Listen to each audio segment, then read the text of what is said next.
अस्सलाम वालेकुम नाज़रीन, डॉक्टर दानिश रियल फोकस के साथ हाजिर है। शहबाज शरीफ साहब का लंदन जाना बेहतर हुआ, काबीना के लोग वहाँ गए हैं। आप देखा होगा तस्वीर में बड़े मुंह लटकाए हुए हैं, क्योंकि नवाज़ शरीफ साहब ने, मैंने पहले भी बताया व्लॉग में, कि यहाँ एक अहम मीटिंग हुई थी जिसमें ब्रीफिंग दी थी जनाब मिफ्ता इस्माइल साहब ने, जो बेसिकली IMF के बहुत क्लोज़ हैं, उनके एक तरीके से समझ लीजिए कि मुलाजिम हैं। तो उन्होंने वो ब्रीफिंग दी जो IMF के तर्जुमान की हैसियत से। वहाँ शहबाज शरीफ भी थे, मौलाना फजल रहमान साहब भी थे, आसिफ जरदारी साहब भी थे, ब्यूरोक्रेट्स जो ख़ास तौर पे इस किस्म के हालात पैदा करते हैं चंद। और उसके बाद जो है वो आपके नवाज़ शरीफ साहब वीडियो लिंक पे थे। लेकिन जो उस दिन खिंचाई हुई है इनकी, क्योंकि उन्होंने साफ़ तौर पे कहा मौलाना फजल रहमान साहब ने कि मुफ्ता इस्माइल साहब को कि इस किस्म की, और जो लोग इस ब्रीफिंग का में हिस्सा थे ब्यूरोक्रेसी, उनको दो टोक उन्होंने कहा है कि आपने इमरान खान साहब की हुकूमत समझ रखा है, हमें आपने ये समझ रखा है जिस तरह उसको ब्रीफिंग देते हैं नहीं समझते हैं, हम नहीं समझते हैं। उन्होंने कहा कि हम आवाम को रिलीफ देंगे, हम कोई IMF के तर्जुमान जो है वो हम IMF के हमें ज़रूर फंसा दिया गया है, लेकिन इसका मतलब ये नहीं है, हमें आवाम को भी जवाब देना है और आवाम को किसी सूरत में हम जो है वो उनको रिलीफ देने से नहीं रोक सकते।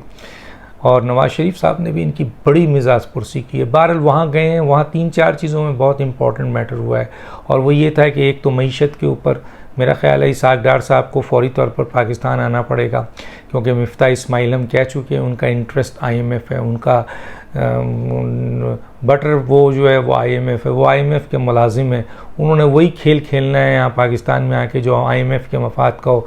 तो उनको फौरी तौर पर इस पोस्ट से नहीं हटाया गया तो मौजूदा हुकूमत की तबाही के ज़िम्मेदार वो तो होंगे, लेकिन नुकसान जो है वो शहबाज शरीफ को और PMLN को सबसे ज़्यादा उठाना पड़ेगा। पीपल्स पार्टी और JUI को इतना नहीं उठाना पड़ेगा, जितना उठाना तो सबको पड़ेगा, लेकिन जितना इनको पड़ेगा। तो इसलिए वहाँ पर बहुत सख्ती से जो है वो मईशत के ऊपर बात की गई है, और किसी भी सूरत में उन्होंने कहा है कि भाई आप न्यू टर्म एंड कंडीशंस पे IMF से बात करें, कॉन्ट्रैक्ट करें। तो मुफ्ता इस्माइल साहब की वो जो ख्वाहिशात थे उनको दम तोड़ा गया, और ठीक ठाक उनकी खिंचाई वहाँ की गई है, और इसी तरीके से जनाब यहाँ भी खिंचाई की गई है। दूसरा ये एक बहुत ही इम्पॉर्टेंट मैटर आया है कि जी जिन लोगों ने आइन तोड़ा है, जो आइन शिकन है, हुकूमत उन ठीक है अपना काम करे, लेकिन क़ानून तो मौजूद है, इदारे तो मौजूद हैं, तो उन लोगों के ख़िलाफ़ कार्रवाई क्यों नहीं हो रही है, एहतसाब क्यों नहीं हो रहा है, हिसाब क्यों नहीं हो रहा है। इंतकाम ना करें लेकिन हिसाब तो लें। आइन तोड़ा है, एक ने नहीं तोड़ा है, 2 ने नहीं तोड़ा, 3 ने नहीं, 4 अफराद हैं जिन्होंने आइन तोड़ा है, बड़े हाई लेवल पे।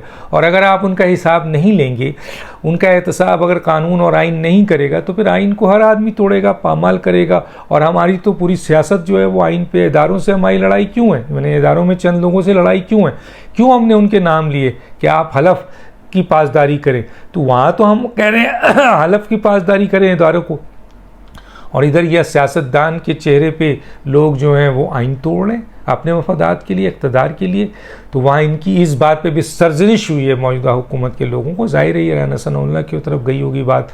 नवाज़ शरीफ साहब ने बहुत सख्ती से कहा है कि जी जो लोग भी आइन तोड़ रहे हैं उनके ख़िलाफ़ कार्रवाई। जब परवेज़ मुशर्रफ के ख़िलाफ़ हमने कार्रवाई के लिए कहा, कोशिश की, तो यहाँ क्यों हम छोड़ देंगे।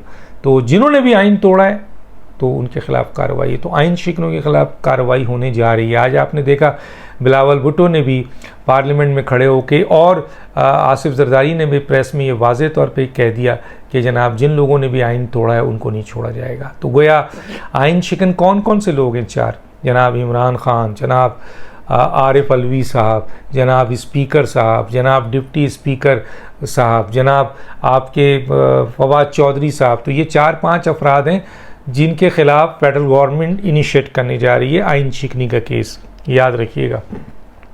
और इस केस में सबसे अच्छी बात यह है कि ये केस जब जाएगा सुप्रीम कोर्ट में, तो सुप्रीम कोर्ट तो ऑलरेडी कह चुकी है कि आप लोगों ने आइन शिकनी की है। उन्हीं के फैसले के बाद तो ये सामने आया है कि इनकी आइन शिकनी हुई है, तो फिर तो इनकी बचत भी नहीं है, क्योंकि वो तो पहले ही डिक्लेयर कर चुके हैं। बड़ी बात है। इसके साथ साथ जो इम्पोर्टेंट बात है वो ये है कि जी पाकिस्तान के मैंने कहा कि इसके ऊपर है, और जो 2-3 चीज़ बहुत इम्पॉर्टेंट है इन लोगों के लिए, और वो ये है कि आपके इलेक्शन के इस्लाहात।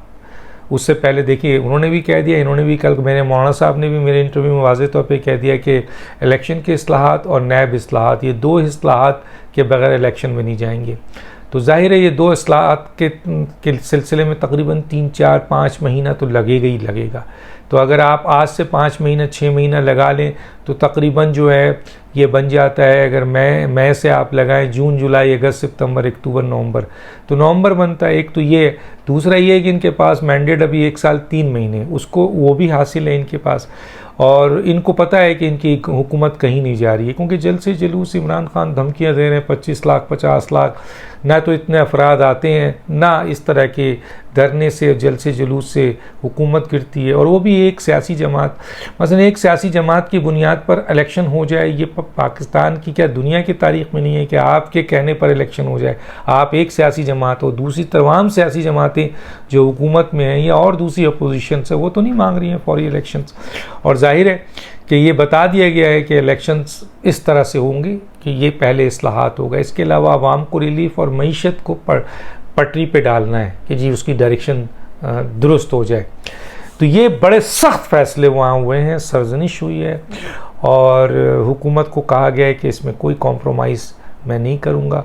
और ये भी वाज़े किया गया है कि 1-2 महीने के अंदर जो केसेस हैं गवर्नमेंट और इदारे उन केसेस को कानून के मुताबिक सेटल करें, चाहे वो शरीफ फैमिली के मुतालिक हो या चाहे किसी और के मुतालिक। ये भी वाज़े तौर पर कह दिया गया है, हुकूमत को डिले नहीं होना चाहिए। और तीसरी और चौथी 2 बातें बहुत इम्पॉर्टेंट हैं। देखें, सदर की इम्पीचमेंट नहीं हो सकती, नंबर नहीं है, उस पर काम हो रहा है, लेकिन जैसे ही सदर को फारिग किया जाएगा या वो इस्तीफ़ा दे के चले जाएंगे, ऐसे हालात पैदा हो गए तो फिर अगला सदर इस मौजूदा हुकूमत का मौलाना फजल रहमान है। कल मैंने ये सवाल अपने इंटरव्यू में किया और उन्होंने इस बात की तस्दीक की कि हाँ जी हमारी पार्टी मुझे सदर लाना चाहती है, लेकिन जाहिर है कि ये पूरे इत्तेहादियों के मशवरे से होगा। लेकिन आप क्या नहीं जानते हैं कि जब JUI अगर ये कहे कि जी मौलाना फजल रहमान साहब सदर होंगे तो फिर इत्तेहादी पहले ही फैसला कर चुके हैं। तो गोया जब भी सदर इस मौजूदा रिजिम में कोई आएगा वो आपके मौलाना फजल रहमान होंगे। तो मौलाना फजल रहमान आइंदा आने वाले पाकिस्तान के सदर हैं, ये डिक्लेयर है। एक बहुत ही इंपॉर्टेंट बात है वो ये है, जो मैंने इत्तला सुनी वो ये है कि जहाँ आपके कोट लखपत जेल और एक कोई और भी जेल है और फिर अडियाला जेल सफाई हो रही है, वहाँ फांसी गार्ड को साफ़ किया जा रहा है।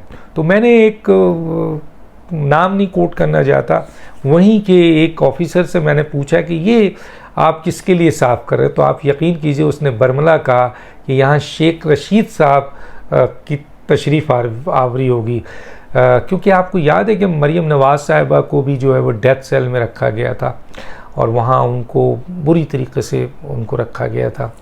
और राना सनाउल्लाह को जिस तरीके से सुना है कि मैंने कि जी जो जगह पे रखा गया था और ज़मीन पता नहीं कैसी थी, बहरहाल तो ये इंतकाम तो नहीं लेंगे, लेकिन ये ज़रूर है कि शेख रशीद साहब जो मुसलसल पाकिस्तान के ख़िलाफ़ खाना जंगी और ये सारी चीज़ कर रहे हैं, इस पर भी बात हुई है कि जी आप इनके ख़िलाफ़ कार्रवाई क्यों नहीं कर रहे हैं। क्या इनको एक आदमी हो या 1 करोड़ आदमी के पीछे उसके हो, आप कानून तो एक आदमी और 1 करोड़ जिसके पीछे वो तो नहीं देखता, और हमारे लिए भी नहीं देखा गया। ये बातें हुई तो शेख रशीद को क्यों छोड़ दिया था। जो शेख रशीद साहब की गिरफ़्तारी जो है वो उनको कहाँ ले जाएगी, शेख रशीद की गिरफ़्तारी उनको डेथ सेल ले जाएगी, काल कोटरी ले जाएगी। सफाई हो रही है वहाँ, शेख रशीद साहब का घर बनने वाला है वहाँ। अब शेख रशीद साहब वहाँ से कब छूटेंगे, क्योंकि ये जो बातें वो कर रहे हैं ये बगावत का मुकदमा आ सकता है, इसमें दहशतगर्दी का दफात लग सकते हैं, इसमें आपके गद्दारी का आ सकता है। तो केस चलेगा और ये सारी चीज़ें मौजूद हैं, तो हो सकता है ये गद्दारी डिक्लेयर हो जाए, बगावत डिक्लेयर हो जाए, दहशतगर्दी के आ जाए। तो इनको जाना कहाँ है, इनको जाना है काल कोटरी। उस ऑफिसर के मुताबिक काफ़ी चीज़ों की सफाई हो रही है, लेकिन जो काल कोटरी की डेथ सेल की 1 कमरे की सफाई है, जो डेथ सेल होता है, कभी डेथ सेल आपने देखा? मैं तो दूसरे लोगों के साथ जब विज़िट किया जेल वेल को तो हमने देखा है, अल्लाह ना करे किसी उसको जो है वो डेथ सेल में रखा जाए जिस तरह से वहाँ पे। और एक और तरीक़ाकार होता है वो बांध, पता नहीं क्या अंदर बांट करके रखते हैं, कुछ जुमला है मुझे याद नहीं आ रहा है, उसमें रस्सी डोली करके उसको बांध के उस कोने से जगह पे रखते हैं जहाँ से कुछ नहीं नज़र आता है। जिनको फांसी दी जाती है उनको दुनिया दिखाया नहीं जाता है। वो जगह ऐसी होती है जहाँ मरियम नवाज़ को भी रखा गया था और बहुत सारे लोगों को रखा गया, जबकि ये सियासी कैदी थे। बहरहाल इनकी भी मेज़बानी यानी मेहमानी की वहाँ जो है वो सारी चीज़ें हो रही हैं। तो कंडीशंस जो है वो अब ये है जो मैंने आपको बता दिया। अब सवाल ये पैदा होता है कि अगर आइन शुकनों को सज़ा नहीं दी गई तो बार बार आइन तोड़ जाएंगे। और फिर ये रवायत जो अभी पिछले दिनों हुई थी कि कोई आदमी, कोई सियासी जमात जो इक़्तिदार में होगी और उसका स्पीकर आता है, उसी का सदर आता है, उसी का डिप्टी स्पीकर आता है, और अगर उन्होंने भी यही इमरान खान ने जिस तरीके से रवायत डाली, अगर सब ने ये रवायत डाली तो फिर क्या होगा? फिर तो आइन को उठाकर आप कचरे के डब्बे में फेंक दें। इसलिए लंदन में बहुत बड़ी सरजनिश हुई है। और उसके बाद आपके आसिफ अली जरदारी ने भी, मौलाना फजल रहमान साहब ने भी, यानी मुकम्मल हुकूमत ने भी, और आज पार्लियामेंट में खड़े होकर जनाब बिलावल भुट्टो ने भी आइन की अहमियत, और जिन्होंने भी आइन तोड़ा है उनको आइन शिकनी की सज़ा दी जानी चाहिए। फेडरल गवर्नमेंट ये केस इनिशिएट करने जा रही है, और इस केस में मैंने कहा कि 4 या 5 अरकान जो हैं इमरान खान समेत आइन शिकनी में आते हैं, देखते हैं, और सुप्रीम कोर्ट इस पर फैसला दे चुकी है पहले। तो ये बड़ा ज़बरदस्त केस है। बाकी और केसेस भी सामने आने वाले हैं, फॉरेन फंडिंग्स वगैरह, वो मैं किसी वक्त आपको उसकी डिटेल दूंगा। डॉक्टर दानिश को याद दीजिए। अल्लाह हाफ़िज़।